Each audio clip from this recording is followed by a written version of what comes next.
ഏറ്റവും വർക്ക് ചെയ്യാൻ ഇഷ്ടപ്പെട്ട മ്യൂസിക് ഡയറക്ടേഴ്സ് ആരൊക്കെയാണെന്നും ഏത് ടൈപ്പ് ഓഫ് മ്യൂസിക് ആണ് ഏറ്റവും പ്രിഫർ ചെയ്യുന്നതെന്ന് പറയാം.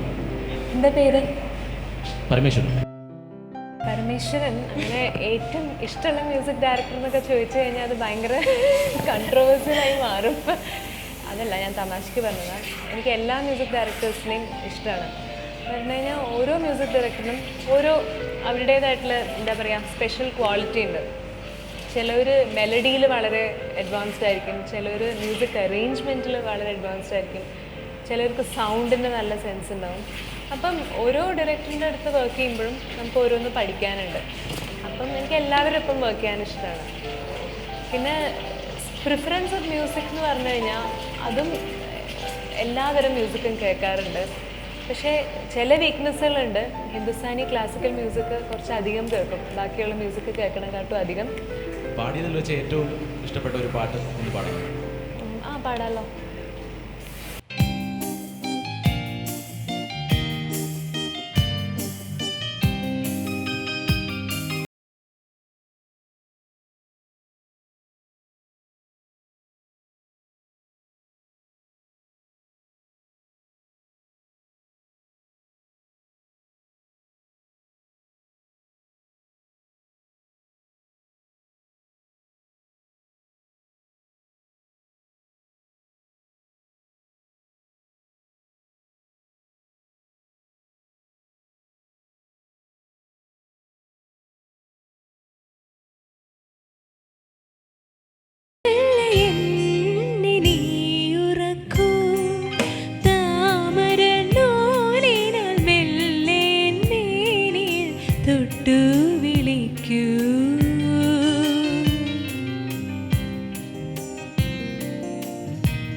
തൊട്ടു വിളിക്കൂ.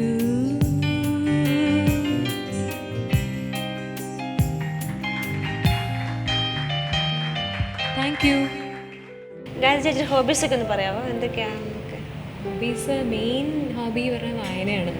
ഒരുപാട് വായിക്കും. മ്യൂസിക് മാത്രമല്ല?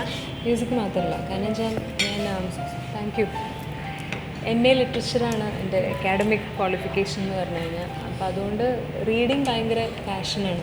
ഏതൊക്കെ തരത്തിലുള്ള പുസ്തകങ്ങളാണ് വായിക്കുന്നത്? എല്ലാതരം നോവൽസ്, എന്താ പറയുക, മെയിൻലി കൂടുതൽ ഇംഗ്ലീഷാണ് വായിക്കാറ്. യൂറോപ്യൻ ലിറ്ററേച്ചർ, ഫ്രഞ്ച് എല്ലാം വായിക്കും, ഒരുപാട് വായിക്കും. പിന്നെ ഓഫ് കോഴ്സ് പാട്ട് കേൾക്കൽ വേറെ വലിയൊരു ഹോബിയാണ്. വലിയൊരു CD കളക്ഷൻ ഉണ്ട്, ബുക്ക് കളക്ഷൻ ഉണ്ട്. എക്സ്ക്യൂസ് മീ ചേച്ചി, അന്യഭാഷയിൽ പാടിയിട്ടുണ്ടാവല്ലോ. അന്യഭാഷയും മലയാളം തമ്മിലുള്ള ഡിഫറൻസ് ഒന്ന് പറയാമോ? അതിൽ ഏറ്റവും ഇഷ്ടപ്പെട്ട ഒരു പാട്ട് ഒന്ന് പാടും. അന്യഭാഷയിൽ ഇപ്പം അടുത്തൊരെണ്ണം പാടിയിട്ടുണ്ട്, തമിഴ്. അന്യഭാഷയിലെ പാട്ടുകൾ ഒരുപാട് കേൾക്കാറുണ്ട്. കൂടുതൽ കേൾക്കുക സത്യം പറഞ്ഞാൽ അന്യഭാഷയിലുള്ള പാട്ടുകളാണ്. ഹിന്ദി കുറേ കേൾക്കാറുണ്ട്. തമിഴ് അധികം കേൾക്കാറില്ല, പക്ഷെ ഇപ്പം കുറേശ്ശെ കേട്ടു തുടങ്ങിയിട്ടുണ്ട്. കൂടുതൽ ഹിന്ദിയെ കേൾക്കാറ്.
ചേച്ചി ആസ് എ സിംഗർ ഗായ ചേച്ചിക്ക് പ്രത്യേക ഭക്ഷണക്രമം വല്ലതും ഉണ്ടോ?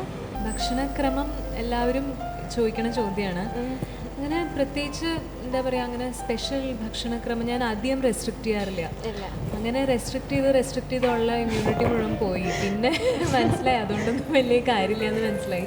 അതുകൊണ്ട് ഇപ്പോൾ ഐസ്ക്രീം കഴിക്കും, അത് തൈര് നല്ലോണം കഴിക്കും. കാരണം ഞാൻ പ്യുവർ വെജിറ്റേറിയൻ ആണ്. അപ്പോൾ തൈരില്ലാത്ത ജീവിതം എനിക്ക് ആലോചിക്കാൻ പറ്റില്ല. പക്ഷേ ഈ soft drinks, carbonated drinks avoid ചെയ്യാറുണ്ട്. അതപ്പോൾ എൻ്റെ ത്രോട്ടിനെ ഡിസ്റ്റർബ് ചെയ്യും. അതല്ലാണ്ട് ഓയിലി ഫുഡും എല്ലാം കഴിക്കും. റെഗുലറായിട്ട് എക്സസൈസ് ചെയ്യാറുണ്ട്. ബ്രീത്തിങ് എക്സസൈസ് എന്നും ചെയ്യും, മെഡിറ്റേറ്റ് ചെയ്യും, എന്താ പറയുക, സ്കിപ്പിംഗ് ഒക്കെ ചെയ്യും. അപ്പോൾ എനിക്ക് തോന്നുന്നത് ഏറ്റവും പ്രധാനം എക്സസൈസും മെൻ്റൽ പീസ്, ഇത് രണ്ടും. ഏറ്റവും ഇഷ്ടപ്പെട്ട ഭക്ഷണം ഏതാ?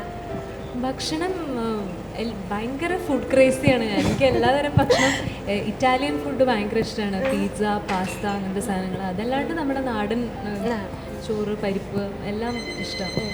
ഈ ഹോട്ടലിൽ നിന്ന് കഴിക്കുന്നതാണോ വീട്ടിൽ നിന്ന് കഴിക്കുന്നതാണോ ചേച്ചിക്ക് ഇഷ്ടപ്പെടും?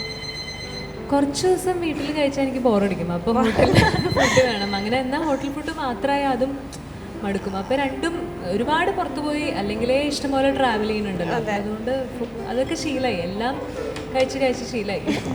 പാചകം ചെയ്യാറുണ്ട്? വല്ലപ്പോഴും ചെയ്യാറുണ്ട്.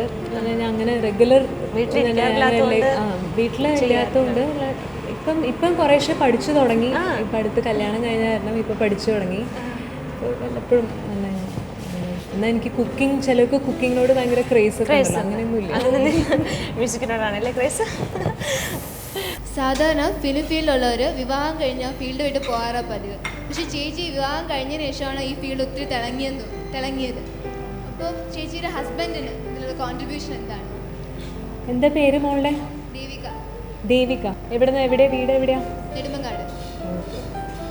ഈ ക്വസ്റ്റ്യൻ എന്ന് പറഞ്ഞു കഴിഞ്ഞാൽ നമുക്ക് ഇപ്പോൾ ഓരോരുത്തർക്കും ഓരോ പ്രയോറിറ്റി ആണല്ലോ ജീവിതത്തിൽ. ഇപ്പോൾ ഫിലിം ഫീൽഡിൽ ഒരുപക്ഷെ മോൾ ഉദ്ദേശിച്ചിട്ടുണ്ടാവുക ആക്ട്രസ്സുകളാണ് ഇപ്പം കൂടുതൽ കാണുന്ന ട്രെൻഡ്. കല്യാണം കഴിഞ്ഞോടുകൂടി പിന്നെ ഒന്നും ചെയ്യാണ്ടിരിക്കില്ല. പക്ഷെ പാട്ടുകാരങ്ങനെ നിർത്താറില്ല. ചിത്ര ചേച്ചി, സുജാ ചേച്ചി എല്ലാവരും മാരിഡ് ആണല്ലോ. അതുമാത്രമല്ല അവർ വളരെയധികം ഫുൾ ഫ്ലെഡ്ജ്ഡ്ലി കരിയർ കൊണ്ടു നടക്കുന്നുണ്ട്. എനിക്ക് തോന്നുന്നു ഒരു പക്ഷേ ഈ ആക്ടിങ് എന്നുള്ളത് ഭയങ്കര ഡിമാൻഡിങ് ആയിട്ടുള്ള ഒരു പ്രൊഫഷനാണ്. മ്യൂസിക് എന്ന് പറഞ്ഞാൽ കുറച്ചുകൂടി റിലാക്സ്ഡ് ആയിട്ടുള്ള പ്രൊഫഷനാണ്. അപ്പം നമ്മൾ ശ്രദ്ധിച്ച് വേണമെന്ന് വിചാരിച്ചു കഴിഞ്ഞാൽ രണ്ടും എന്താ പറയുക, ഫാമിലി ലൈഫും കരിയറും ബാലൻസ് ചെയ്ത് കൊണ്ട് നടക്കാവുന്നതേ ഉള്ളൂ, provided you have A very understanding husband. അപ്പം എൻ്റെ ഹസ്ബൻഡ് ഡെൻറ്റിസ്റ്റാണ്, ഡോക്ടർ സായി. അപ്പോൾ ഒരു എന്താ പറയുക, ഹീസ് വെരി എൻകറേജിങ് മ്യൂസിക്കിൻ്റെ കാര്യത്തിലൊക്കെ. നല്ല സപ്പോർട്ടീവാണ്. അതുമാത്രമല്ല ഇൻലോസും സപ്പോർട്ടീവാണ്. അതുകൊണ്ട് സത്യം പറഞ്ഞു കഴിഞ്ഞാൽ കല്യാണം കഴിഞ്ഞോടുകൂടി എൻ്റെ മ്യൂസിക്കിലുള്ള ഫോക്കസ് കൂടുകയാണ് ചെയ്തത്. മറ്റത് കുറച്ചൊരു ഉഴപ്പൽസ് ഉണ്ടായിരുന്നു. ഇപ്പം അത് പോയി ഒന്നും കൂടിയും സീരിയസ് ആയിട്ട് മ്യൂസിക് എടുത്തു തുടങ്ങി. കല്യാണം കഴിഞ്ഞോടുകൂടി കമ്പോസ് ചെയ്യാൻ തുടങ്ങി. അപ്പോൾ എനിക്കൊരു പോസിറ്റീവ് എഫക്റ്റാണ് അതോടുകൂടി കല്യാണത്തോടു കൂടി ഉണ്ടായിരിക്കണം.